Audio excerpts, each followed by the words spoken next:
Con el paso del tiempo, algunos objetos nos permiten reconstruir capítulos enteros de la historia. A su estudio e investigación se ha dedicado una rama de la ciencia cuyo objetivo es clarificar nuestro pasado. Sin embargo, algunos objetos parecen haber nacido más allá del concepto del tiempo, inmunes a los efectos de su transcurrir, indiferentes a los caprichos de la moda. Infrecuentes por aunar funcionalidad y belleza, son producto de la intuición y de la creatividad de mentes geniales. A esta categoría pertenece la protagonista de nuestro documental, nacida entre los escombros de una guerra y convertida en un mito intemporal. Es uno de los objetos que más familiares nos resultan, con sus líneas mórbidas y simples y su perfecta funcionalidad.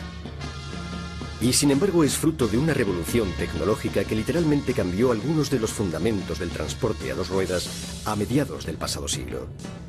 Fue creada por una de las empresas aeronáuticas más importantes de Italia y sobre todo es fruto del encuentro de dos grandes personalidades, un avispado hombre de negocios y un proyectista genial.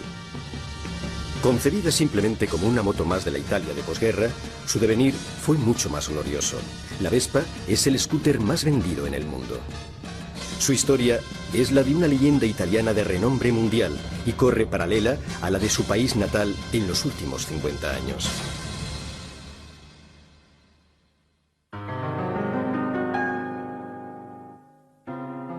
...1946... Acabada la Segunda Guerra Mundial, Italia es un país destruido. Como en otras muchas naciones involucradas en el conflicto, sus ciudades han quedado reducidas a escombros. La contienda, con su fuerte demanda de recursos materiales y humanos, lo ha acaparado todo, dejando tras de sí una población estancada.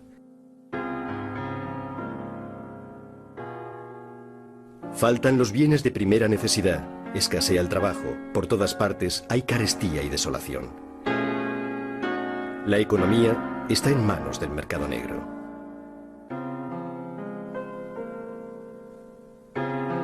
A muchos la guerra también les ha dejado sin casa, pero al menos ahora que la pesadilla de los ataques aéreos pertenece al pasado, la gente puede comenzar a pensar de nuevo en el futuro. Piedra sobre piedra, reconstruyen con sus manos y su esfuerzo la posibilidad de recuperar una vida digna.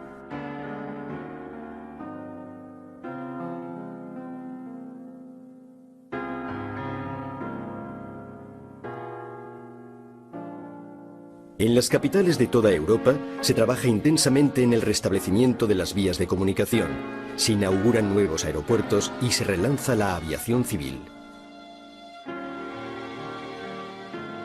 La compañía Piaggio, ya activa en el sector naval y ferroviario desde los albores de la industrialización, entra en el aeronáutico a principios del siglo XX, intuyendo el potencial de este nuevo medio de transporte. En Liguria y en Toscana, las factorías de Piaggio responden al instante a las demandas del mercado bélico con la creación del aeroplano P-108, un cuatrimotor de 26 metros de envergadura y con la construcción de potentes motores radiales. Pero si bien la contienda desencadena un fuerte desarrollo de las industrias dedicadas a la logística militar, estas, a su vez, se convierten en objetivo prioritario de los bombardeos enemigos. Al acabar la guerra, sobre todo en la industria toscana, todo estaba en ruinas. Enrico Piaggio se encuentra con una industria destruida, con una plantilla que pasa de 10.000 operarios antes de la guerra a solo 60 después de ella. Por tanto, hablamos de una completa destrucción, no solo de los productos, sino de las instalaciones. Y eso es toda una tragedia para cualquier empresa.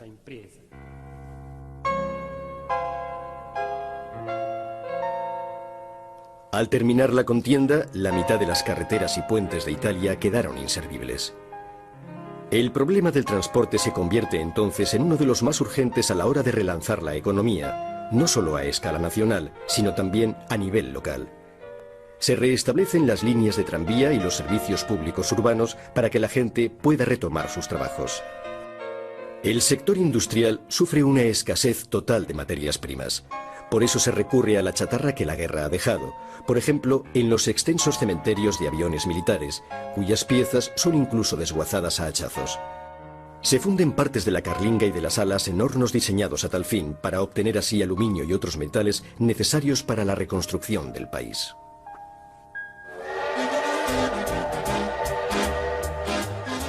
Los países devastados por la guerra reciben ayudas procedentes de organismos internacionales y de Estados Unidos, quienes organizan para ello un convoy denominado el Tren de la Amistad, para proveer a la población europea con productos de primera necesidad.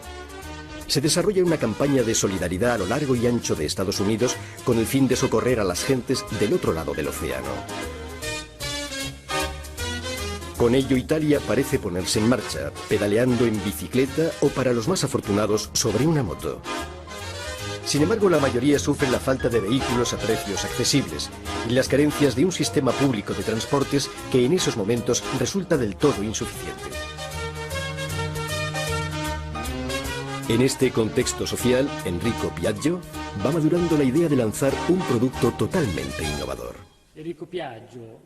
Cuando Enrico Piaggio cambia totalmente la producción, pasando de fabricar aviones con una envergadura de alas de 26 metros a producir un vehículo de 1,5 metros de largo, está claro que realiza una profunda transformación empresarial. Él sostenía que era necesario que los empresarios contribuyeran a que el país volviese a la normalidad, que contribuyeran a esta reconstrucción en el sentido social y no solo en el económico. Y, por tanto, alcanzar unas cifras de producción no era el único objetivo de la empresa. Enrico Piaggio confía la realización de este nuevo producto a uno de sus mejores hombres, Corradino d'Ascanio, un eminente diseñador aeronáutico que en 1930 había conseguido hacer volar el primer helicóptero italiano, tal y como él contaba en una de sus pocas entrevistas. Le mie esperienze aeronautiche rimontano già quando ero bambino, che mi dilettavo di fare modelli, eccetera. Siccome tutta l'aviazione, l'industria aeronautica languiva, io pensai che la cosa importante era realizzare l'elicottero a cui avevo pensato sempre. Riuscii a fare questo elicottero pilotato dal allora maggiore Nell, ha battuto i primi record mondiali di lunghezza, durata e distanza. El helicóptero de d'Ascanio voló durante casi 9 minutos, alcanzando una altura de 18 metros y cubriendo una distancia de algo menos de 2 kilómetros. Volar es la gran pasión de d'Ascanio. En 1931 inventa el helicóptero coaxial, una innovación revolucionaria en la tecnología aeronáutica, pero su genio inventivo no conoce límites. Appena passato il cataclisma della guerra, il dottor Piaggio mi ha incaricato di studiare un veicolo semplice, economico, di facile costruzione, alla portata di tutti, e naturalmente io all'idea di progettare un oggetto nuovo mi sono entusiasmato moltissimo. Era un inventore di tutto. Inventó de todo. De todo. Y si había que construir algo o mejorarlo, él lo inventaba. Cuando me rompí el brazo y no podía escribir, él me hizo un cabestrillo de madera con ruedas para que pudiera mover el hombro y con un muelle que sostenía un lápiz para que pudiera escribir. Yo quería librarme de ir a la escuela unos días, pero por desgracia podía hacerlo todo sin ningún problema. Pero como nos cuentan sus nietas, la invención de la Vespa no es sino uno más de entre los muchos y ocurrentes inventos de su abuelo. A él no le gustaba la moto como medio de transporte. A él le gustaban los coches, además de volar. Nunca presumió de las Vespas. Nunca nos llevó a dar una vuelta en ella. Nos llevaba en coche. Con el Vespa 400, que era un cochecito.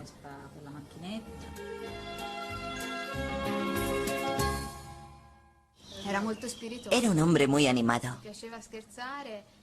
Siempre de broma. Siempre alegre. Y muy dado a hacer trucos de magia. Tocaba el violín, bordaba, hacía punto, cualquier cosa con tal de mover las manos. La funcionalidad era una de las cosas principales para él. Si había que resolver un problema, buscar una solución, la solución tenía que ser ante todo funcional y luego estética.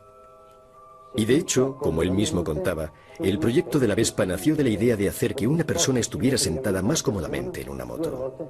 Ho messo un parafanco sotto dal sedile che copre la ruota ho disposto uno sterzo in corrispondenza della ruota anteriore, automaticamente la forma nasce. Altra particolarità nuova è stata quella di rendere queste ruote smontabili non come nelle normali motociclette che sono montate a forcella con un perno trasversale, così che in caso di foratura della gomma è necessario sfilare il perno e togliere la ruota e quindi smontare.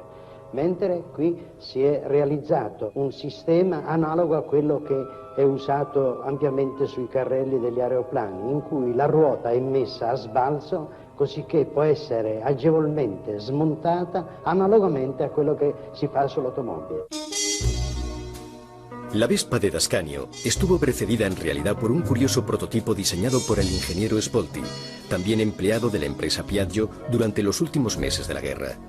Los operarios que construyeron aquel aparato lo bautizaron jocosamente como Pato Donald.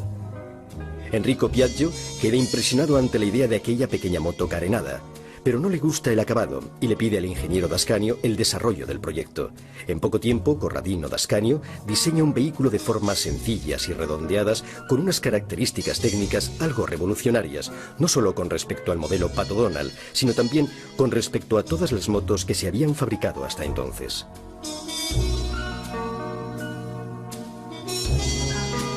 Dascanio se basa en sus conocimientos aeronáuticos, pero ciertas decisiones responden a su convicción de que la motocicleta es un medio de transporte incómodo y sucio. La MP6, el nombre técnico del nuevo vehículo, no es una moto con adornos aerodinámicos, sino un scooter, es decir, una moto con carrocería autoportante, con el cambio en el manillar y con el motor conectado a la rueda trasera, junto a la cual sobresale. El proyecto convence plenamente a Enrico Piaggio. Cuando ve el primer modelo, tal vez inspirado por la forma o quizá por el zumbido de su motor, exclama: «Si parece una Vespa», de ahí el nombre de Vespa. El vehículo sale a la venta en abril de 1946. Empezó poniendo a la venta 50 unidades. 48 se vendieron inmediatamente y 2 quedaron sin vender. Pese a ello, decidió ordenar la producción de 2.500 unidades. Esto es una muestra de su audacia empresarial, que probablemente heredó de su padre. Y aunque aparentemente el mercado era poco propenso a aceptar un producto nuevo y revolucionario como la Vespa, el empresario creyó que el producto merecía ser ampliamente comercializado y decidió iniciar su producción en serie. La intuición de Enrico Piaggio se demostró acertada. En unos pocos meses, el pequeño scooter creado por la industria aeronáutica despegaba. Ya existían otras motos tipo scooter en países como Francia, Inglaterra o Estados Unidos, pero ninguna había conseguido ni por asomo el éxito de la Vespa. Las instalaciones de Pontedera, en la provincia de Pisa, trabajan a pleno rendimiento y en 1953 se fabrica la Vespa número 500.000. A los 3 años, en 1956, una década después de su invención, se celebra la salida de la Vespa número 1.000.000.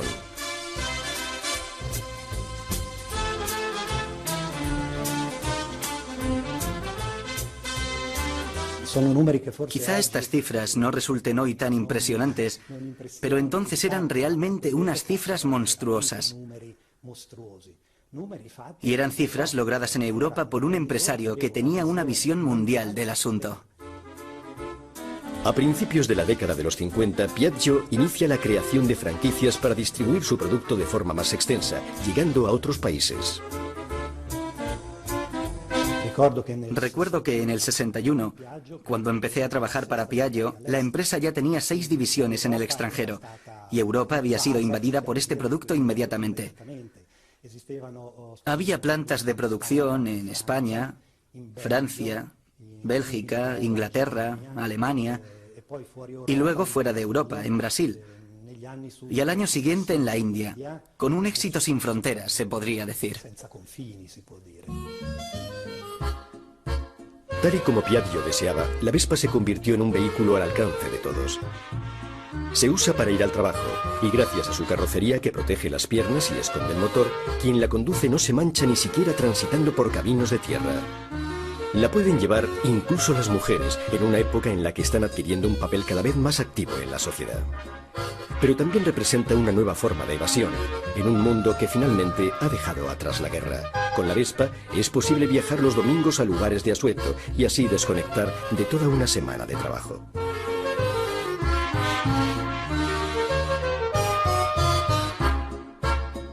Si el automóvil es todavía privilegio de unos pocos, la Vespa es el vehículo más popular entre las familias de los años 50. Era la primavera del 48 y mi padre llegó a casa con una noticia que me hizo feliz. Había comprado una Vespa. Lidia, mi madre, estaba aterrorizada. Y yo, naturalmente, no. Mi padre, encantado con mi reacción, me llevaba a pasear. Y a mí me encantaba, porque iba de pie delante de él, agarrado al manillar. Y me sentía como si condujese, con el viento en el pelo, que llevaba largo gracias a mi madre. Era una sensación estupenda que recordaré siempre.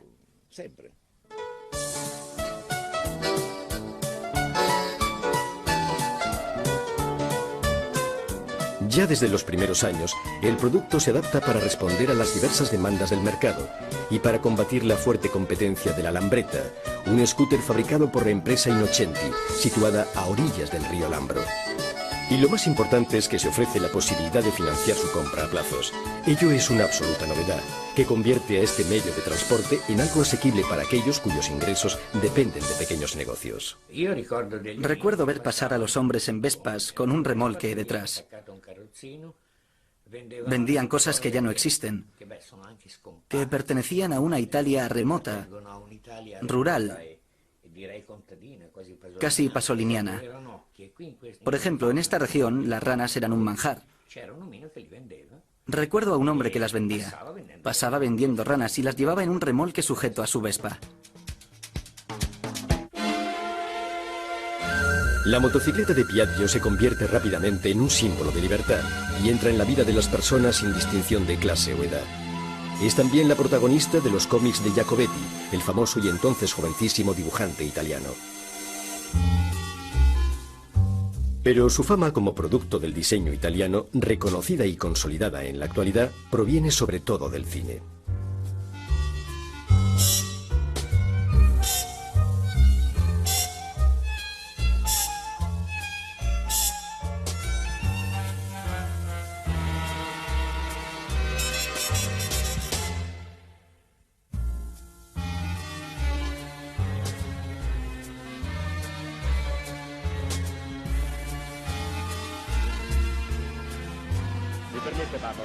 Venga, Papo, facciamo presto.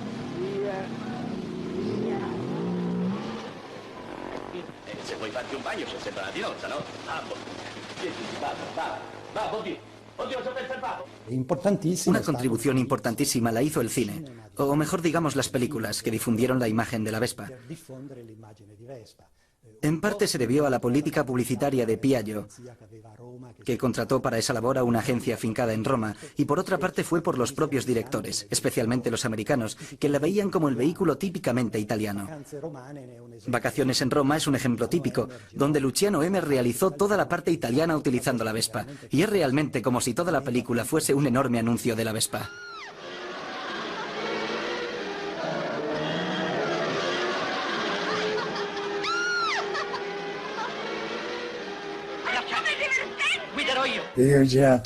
Rodé todos los exteriores de vacaciones en Roma con Audrey Hepburn y Gregory Peck. Según sus contratos, no podían montar en Vespa. Se suponía que la Vespa debía ir sobre un camión, pero les hice montar en ella y me arriesgué a que me demandaran. A finales de los años 50, la economía empieza a remontar.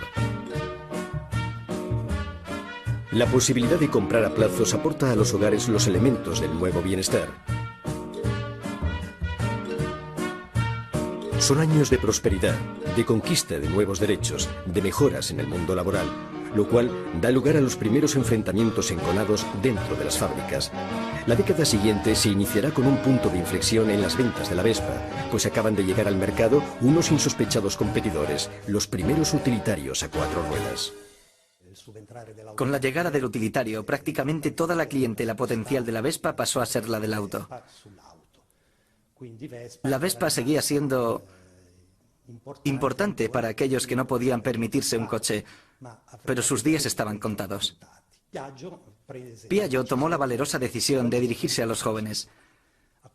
Entonces, para rejuvenecer el producto, había que cambiar la estrategia de comunicación, claro. Pero también había que hacer algún cambio en el producto. El más importante, aunque ahora resulte raro, fue el que se hizo con el color.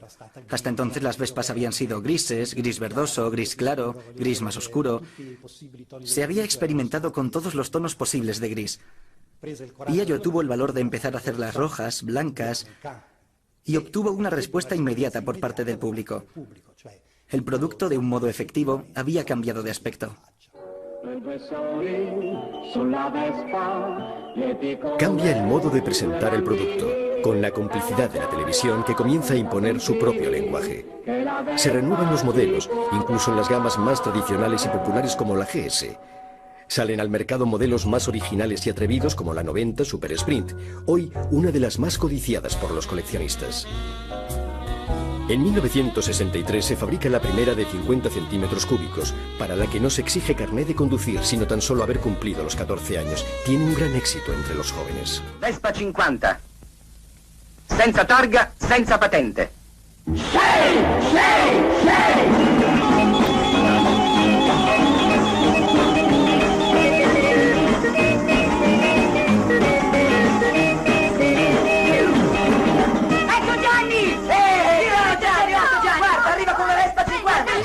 Gianni Morandi fue la expresión televisiva total, con el grupo de chicos que lo seguían siempre en Vespa. Este programa tuvo un éxito notable y ayudó a la marca a librarse de lo que parecía el comienzo de su caída.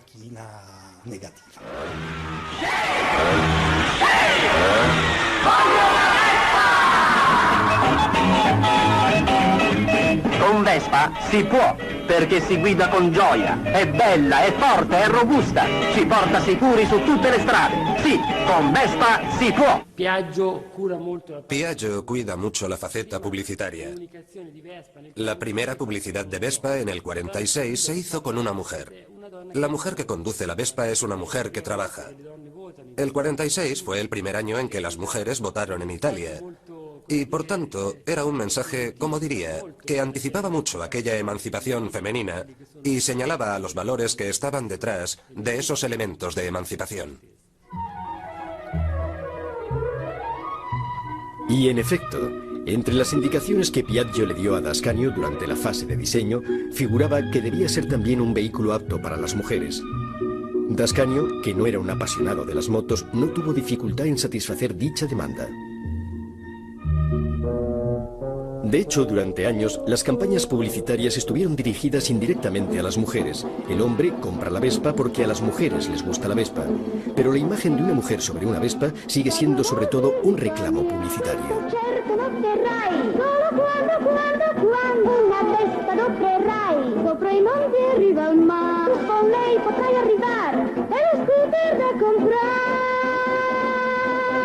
Vespa, 2 volte economica.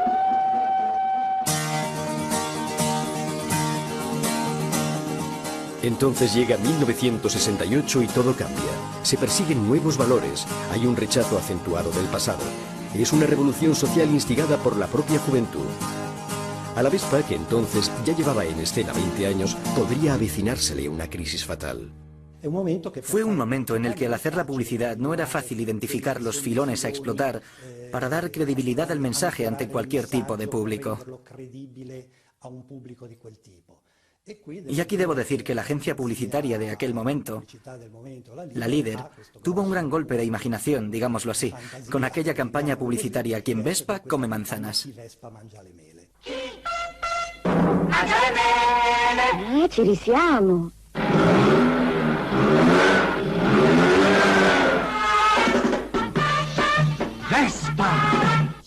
Quien Vespa, como si el verbo fuese vespar, andar en Vespa, ya era una gran ocurrencia.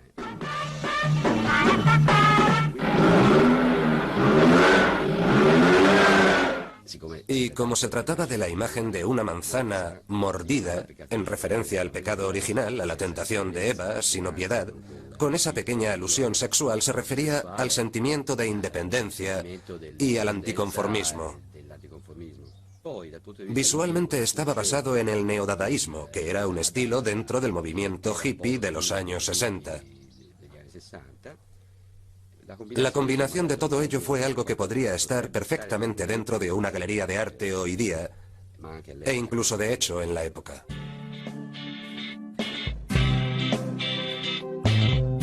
Y es que la Vespa, además de no quedarse trasnochada, mantiene una línea inconfundible, diseñada en la ya temporalmente alejada posguerra, y se convierte en un objeto de culto que se presta a las más diversas interpretaciones estéticas.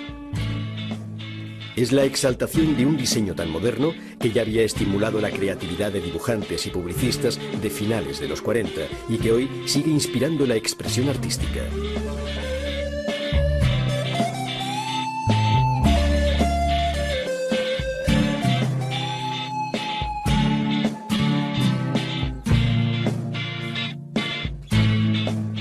Algunos ejemplos se conservan en el Museo Piaggio de Pontedera, como una gigantesca PX, concebida para una exposición internacional. O una serie de ET4 realizada en el 2001 a caballo entre el arte y el diseño, que se presentó en un concurso para celebrar el scooter más famoso del mundo.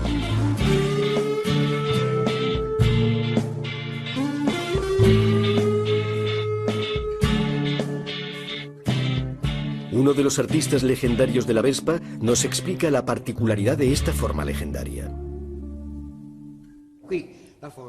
Aquí la forma nace del uso del motor y de haber pensado meter al hombre sentado sobre el motor, que el motor fuese una continuación del hombre, como un centauro. Si nos fijamos en un aparcamiento de motos, con Suzukis, Hondas, modelos orientales y las Vespas, veremos que reflejan sus respectivas culturas formales. Los faros son rasgados, como los ojos orientales, y sin embargo en la Vespa son redondos. Aquellas pertenecen a la cultura samurái, y estas pertenecen a la cultura griega, a la cultura clásica. Modificando la forma de la clásica PX y jugando con la transparencia del alabastro, Trafelli realiza en el 2003 su Vespa mitológica. El asiento es de alabastro y está esculpido como si fuera de verdad, o sea, situado sobre la parte trasera. Los intermitentes y el faro también están hechos en alabastro. Lo mismo ocurre con el casco, es del mismo material. He echado mano de la imaginación y he recurrido a un material antiguo, digamos legendario, para representar un mito, el del centauro. A su vez he exagerado las líneas clásicas tan concomitantes a la forma de la Vespa. Lo scudetto del più popolare scooter del mondo è diventato l'emblema di vastissime corporazioni di uomini e di donne associati dall'affetto per il loro veicolo. Disegnano a schiere quell'emblema sulle piazze d'Italia e dell'estero quando fanno i loro raduni. Al via partono in coro, viaggiano con mezzi propri, in altri tempi lusso da nababbi, raggiunto ora con 2 ruote.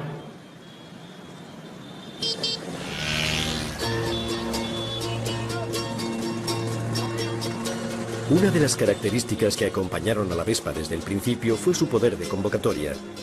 Para todos, esta moto era un símbolo de libertad y de evasión, en una época en la que era el único medio de transporte que permitía cubrir distancias largas en un país que se estaba recuperando de los desastres de la guerra.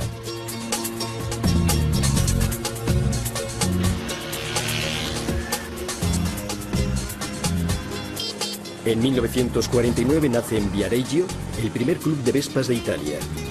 Congrega grupos que se han ido formando espontáneamente a nivel local para organizar juntos excursiones, concentraciones y competiciones de toda clase, pero siempre a bordo de una Vespa.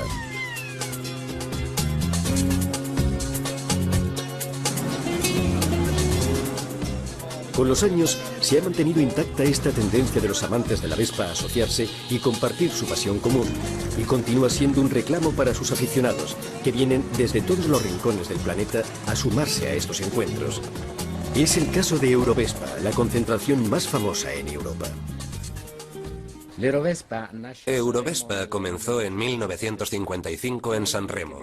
Es una cita a la que acude gente de las principales capitales europeas y se celebra siempre en el mismo sitio, en su única sede. La Europa de la Vespa nació antes que la Europa política. En Eurovespa, la pasión por este scooter se manifiesta de formas diferentes y allí se encuentran en torno al mismo objeto de deseo las personas más diversas.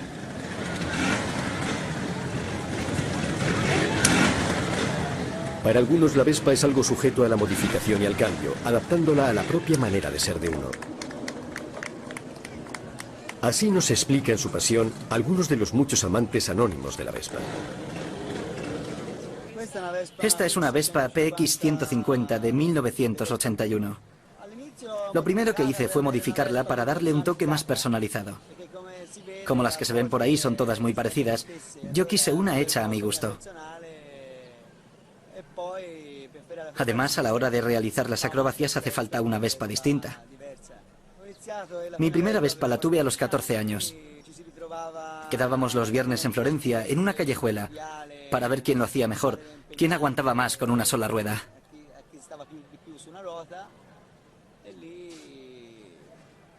Y bueno, dedicaba mucho tiempo a practicar por mi cuenta. Y por eso siempre ganaba yo. Pero hay también aficionados veteranos que aún conservan la moto de su adolescencia, con el mismo cariño con el que rememoran los recuerdos de aquella edad, como por ejemplo la señora Charrier. Cuando era adolescente, claro que tenía un scooter, una Vespa. Yo vivía en las montañas y para costearme la gasolina iba a coger caracoles los días de lluvia. A los 18 años vendí el scooter y me compré el utilitario Vespa 400. Yo vivía en la Alta Saboya y era la primera vez que veían un modelo así. Fue todo un acontecimiento. Todos querían subir a mi minúsculo automóvil. Y además, gracias a eso conocí a mi marido. 50 años después, el matrimonio Charrier sigue compartiendo esta pasión. Juntos recorren Europa para encontrarse con otros amantes de las Vespas y disfrutar de este ambiente festivo.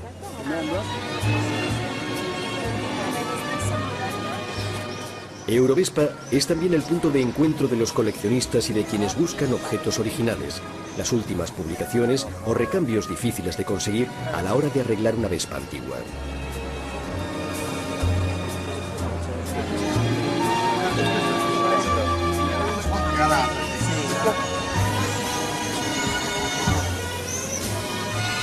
Precisamente algunas personas se dedican a recuperar partes en desuso y descatalogadas por la Piaggio y han comenzado a vender piezas de recambio originales para satisfacer las exigencias y caprichos de coleccionistas de cualquier parte del mundo. Los italianos prefieren las Vespas originales, sin adulterar, sin nada más. Las quieren tal y como son en realidad, mientras que en el extranjero optan por modificarlas, por cambiar su aspecto. Los alemanes están como una cabra, hacen auténticas locuras. Les da por quitar la carrocería, han construido incluso una Vespa con motor de hidrógeno. Vamos, algo que puede explotar como una bomba atómica.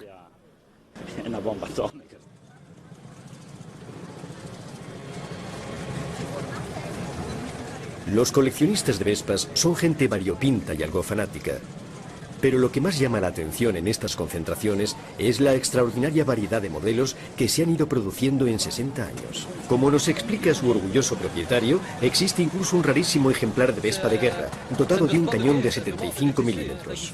Fabricada en Francia, en la factoría de Fourchambault, fue utilizada por el ejército francés durante la guerra de Argelia. Cada aficionado tiene una historia que contar, un recuerdo personal de cómo comenzó todo. Un día me trajeron una vieja Vespa a mi taller para que le hiciera una puesta a punto. Ahí es donde comenzó mi afición, porque unas semanas después mi tío me vio con ella y me dijo: ¿por qué no te compras una Vespa? Yo también tengo una. Le contesté: vale, y si quieres incluso te compro la tuya. Así que me hice con 2 Vespas y a partir de ahí me compré una tercera, una cuarta y ahora ya veis, tengo una pasión exagerada por las motos antiguas. Mi pasión es sobre todo por las Vespas desde pequeño. Recuerdo cuando mi abuela me daba una vuelta con su Vespa. Luego me enamoré de la de 3 ruedas, la Vespa modelo AP. Y es un pequeño sueño que pude cumplir el año pasado. Me divierto muchísimo porque no es solo cosa mía, sino que lo comparto con mis amigos. Vamos a muchos encuentros de Vespas AP que se llaman precisamente aperitivos. Nos divertimos bastante. Brigitte Bardot viajó en esta moto. Mientras rodaba una película en Capri, se vio asediada por los fotógrafos, que en aquel entonces ya se llamaban paparazzi. En un momento determinado consiguió salir montada en esta moto y escapar de los fotógrafos. El conductor de la misma, su taxista particular, la llevó hasta su casa dejándola en el garaje. Y de ahí se fue a otra parte. Hace 7 años tuve la oportunidad de ponerme en contacto con la actriz francesa, mandándole la información que atestiguaba este hecho. Le gustó tanto que me respondió felicitándome por ello y diciéndome que vendría a San Marino exclusivamente para revivir esa anécdota de su juventud.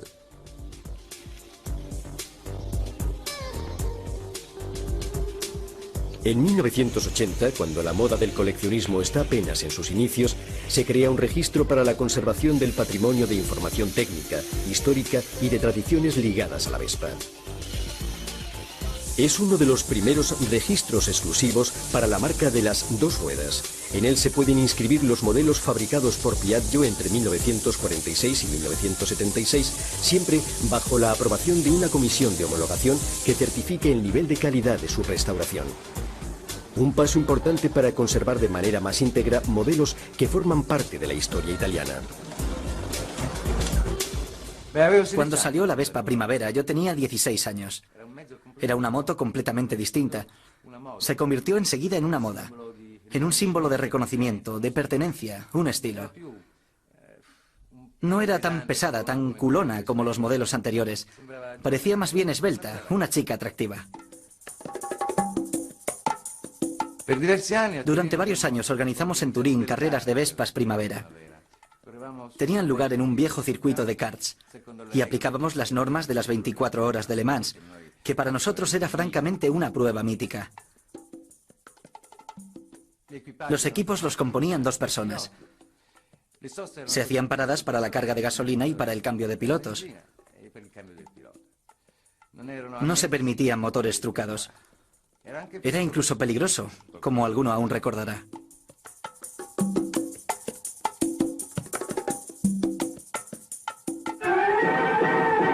Questa concorrente viene da lontano. La parigina Odette Narcy è già al suo secondo giro, una veterana. Es otra de las características excepcionales de este vehículo. A pesar de ser diseñado para un uso familiar, seguro y alejado de la competición, no tarda en protagonizar competiciones internacionales.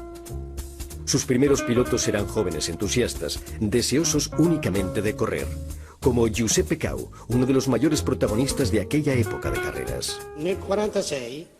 Empecé a correr en el 46, en la carrera de Roma-Ostia, en la de Monte Mario, de Rocca di Papa, de la Merlucha, del circuito de Caracalla. Gané en todas ellas. Era un chavalillo, pesaba 42 kilos. Un día, Enrico Piaggio se enteró de todas estas victorias y dijo: hay que mandar a este chico a Pontedera para que se ejercite con motos de carreras.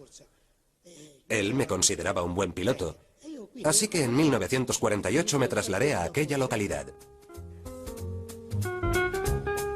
La experiencia en carreras se traducía luego en mejoras fundamentales en la fabricación de modelos. Los pilotos de Pontedera eran a su vez los mejores experimentadores de la empresa Piaggio. Durante las pruebas solíamos caer enfermos. Sinusitis, dolor de garganta, anginas, etc. Por eso se me ocurrió esa máscara que no se empañaba y que estaba hecha incluso con partes de la Vespa. El aire entraba y circulaba por los lados, de modo que no se producía vaho. Cuando Dascanio vio el artilugio en cuestión, me dijo: ¿por qué no lo patentas? Contesté: ingeniero, es solo una idea. Pero hombre, basta con la idea, me dijo. En aquella época nace también el equipo acrobático de la Piaggio, del cual forma parte naturalmente Giuseppe Cao, ágil y de poco peso. Empezamos a hacer exhibiciones acrobáticas. Recorrimos toda Europa. Yo me sentaba en la parte delantera con los brazos extendidos, así, yo siempre delante. El resto iban alineados detrás de mí y otros 2 o 3 en perpendicular. Ecco l'emblema della motorizzazione, avanzare anche quando si retrocede. Ecco una soluzione per le domeniche al mare con famiglia numerosa. Sfruttano al massimo la portata della macchina. Ma che sagoma di incontro, sono i volontari della contravvenzione.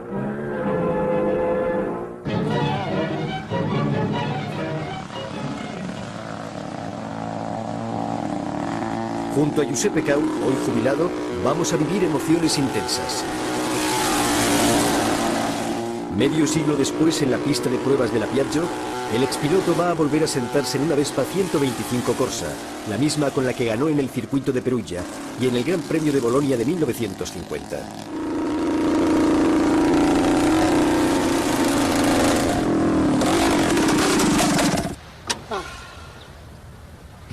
¡Qué alegría! 56 años después, de nuevo montado en esta moto. Ha sido algo precioso, realmente bonito. Las ansias de batir los récords de velocidad se contagian también a la Piaggio de aquellos años. Este pequeño bólido de 125 centímetros cúbicos, llamado Vespa Siluro, conquista en 1951, durante la carrera Roma-Ostia, el récord mundial de carrera en línea, con una velocidad media de 171 kilómetros por hora. Un año antes, otro bólido Piaggio, con carenado de metal y de la misma cilindrada, había conquistado 17 récords mundiales en el circuito de Montlhéry.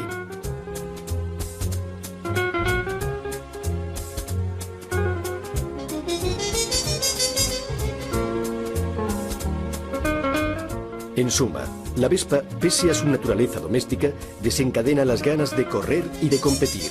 Pero no solo eso, se puede afirmar que también es un derroche de fantasía y un deseo de llevar a cabo empresas singulares, de hacerse notar.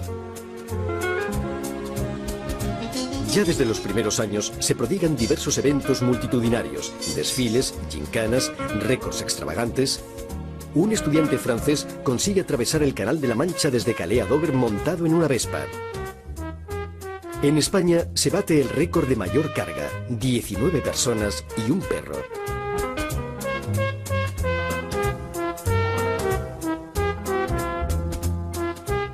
En cada acontecimiento, en cada reencuentro, la gente acude en gran número. La Vespa forma ya parte de la vida social y hace evidente su gran capacidad de convocatoria.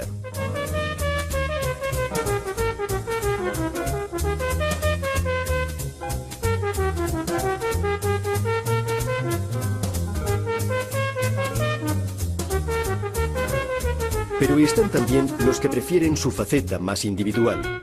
Para ellos, la Vespa es una fiel compañera con la que alcanzar en solitario metas lejanas, cubrir itinerarios extremos, marcando las etapas recorridas sobre el propio vehículo como se hace en los mapas.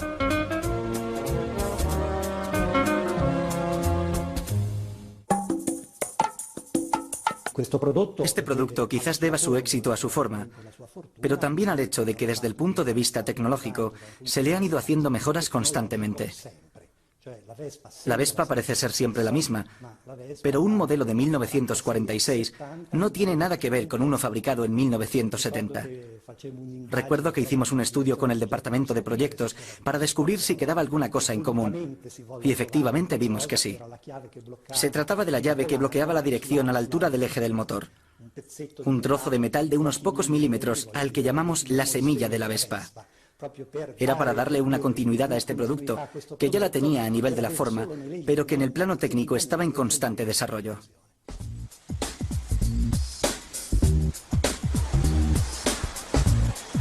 Es este uno de los secretos de la Vespa. Con los años ha logrado renovarse continuamente, pero sin hacerlo evidente por fuera. Estéticamente ha conservado su línea sencilla y elegante, el estilo que la ha hecho única ya desde el principio. Técnicamente no ha dejado de evolucionar, pero ha mantenido muchas de sus características originales. En 60 años se han producido casi 150 modelos diferentes y sigue siendo el único scooter en el mundo realizado en acero, con un monocasco sin chasis. la rueda delantera presenta todavía las mismas características y la tracción sobre la rueda trasera es directa. La posición del conductor sobre una Vespa sigue siendo más ergonómica que sobre cualquier otra moto tipo scooter. El modelo PX, para satisfacer a sus más fieles, sigue teniendo su cambio de 4 marchas en el manillar.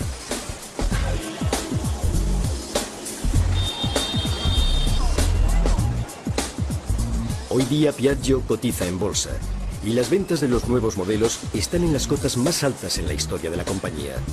La atención y la pasión que esta marca atrae son mayores que nunca. Las 999 réplicas históricas fabricadas para celebrar los 60 años de la Vespa fueron vendidas antes de que salieran de la planta de producción.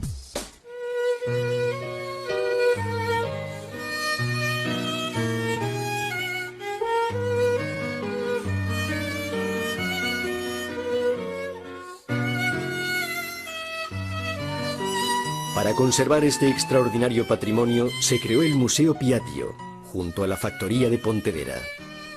El Museo Piaggio, que es el lugar en el que sustancialmente se conservan la filosofía y los valores de este vehículo, trata de presentar no solo al público de fuera, sino también a los creativos, a los diseñadores, la posibilidad de dar un uso práctico, de disfrutar de este concepto que vio la luz en 1946.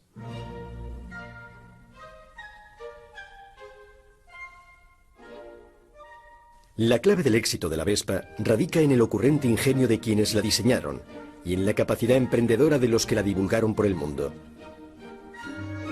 Pero también en quienes han continuado fabricándola sin perder su esencia y sin traicionar sus valores originales.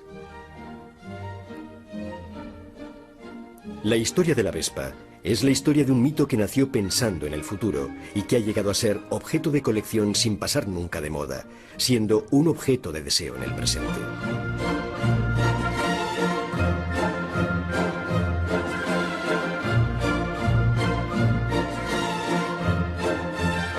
Los protagonistas de esta larga historia se hallan en el Museo de Pontedera, dedicado a Giovanni Alberto Agnelli, descendiente por línea materna de la dinastía Piaggio.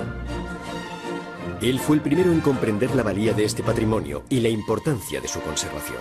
Un patrimonio italiano que ha gozado de la aceptación mundial. La Vespa ha hecho historia porque no ha colonizado otros países. El Ford T era ideal para países que no tenían el nivel económico de Estados Unidos, porque era más familiar, más accesible. Los americanos importaron un modelo diferente y siguieron exportando el suyo. La Vespa, por el contrario, no se ha exportado. Más bien ha sido que la Piaggio se ha asociado con otras compañías extranjeras y ha mantenido una imagen, a fin de cuentas, probablemente coherente con el espíritu italiano.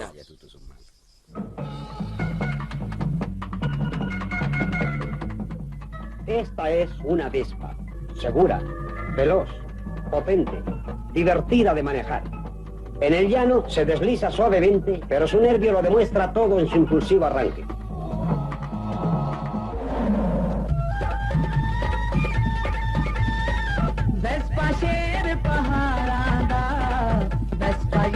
La Vespa, en definitiva, es un producto típicamente italiano que ha sabido responder a las exigencias del mercado, asumiendo en cada momento y lugar formas y funciones diferentes.